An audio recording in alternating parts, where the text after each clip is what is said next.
Friends, ఈరోజు శుక్రవారం కాబట్టి నేను లక్ష్మీ శ్లోకాలు చదవడానికి వచ్చాను. మామూలుగా అయితే చాలామంది చదువుకోరు కదా, కనీసం శుక్రవారం రోజైనా చదువుకోండి, ఓకేనా? లక్ష్మీ శ్లోకం అందరికి తెలిసే ఉంటుంది, కానీ ఎవరు సరిగా పట్టించుకోరు. కానీ నిజమండి, ఈ శ్లోకం చదవడం వల్ల నిజంగా మనకు లాభాలే తప్ప నష్టాలు ఉండవు. చదివితే ఏముంది, ఏమీ నష్టం కాదు కదా. సో చదువుకోండి. ఎప్పుడు ఏ దేవుడికి ఫస్ట్ మనం శ్లోకాలు చదివినా ఫస్ట్ మనం గణేశుని ప్రార్థించాలి, లేకపోతే కష్టం. ఫస్ట్ గణేశుని ప్రార్థించాకే ఎవరినైనా శ్లోకాలు చదువుకోవాలి అన్నమాట. ఇప్పుడు నేను చెప్తున్నది ఏంటి తెలుసా? ఇది అందరికీ వచ్చు, కానీ నోటెడ్ చేసుకోండి. ఇంకొక చెప్పడం మర్చిపోయాను, కనీసం 3 times అయినా చదవండి, ఓకే?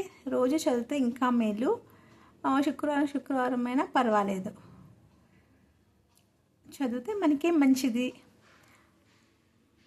లాభం నష్టం కాకుండా చదివి చూద్దాం.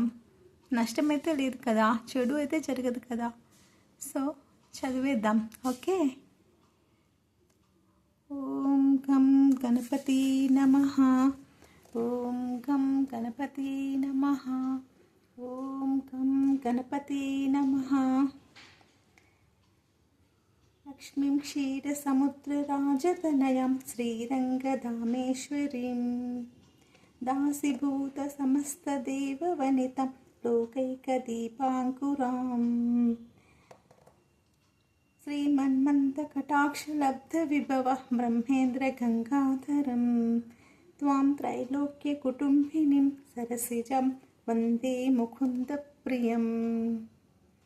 లక్ష్మీం క్షీరసముద్రరాజతనయాం శ్రీరంగధామేశ్వరీం దాసీభూత సమస్తదేవవనితం లోకైకదీపాంకురాం శ్రీమన్మంతకటాక్షలబ్ధవిభవ బ్రహ్మేంద్ర గంగాధరం త్వాం త్రైలోక్యకుటుంబినిం సరసిజాం వందే ముకుందప్రియం.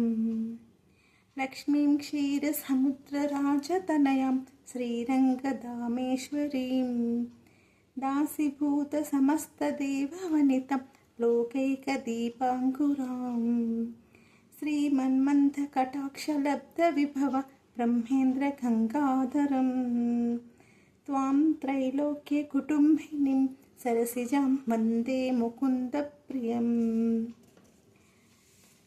3 times అయ్యాయండి. ఇలా ప్రతి శుక్రవారం మీరు పోయం చదువుకోండి. ఇంకా ఏమంటే నేను ఈ పోయంని డిస్క్రిప్షన్లో రాస్తాను, మరియు దాన్ని రోజు మీరు బుక్లో రాసుకోండి, రోజు చదువుకోండి.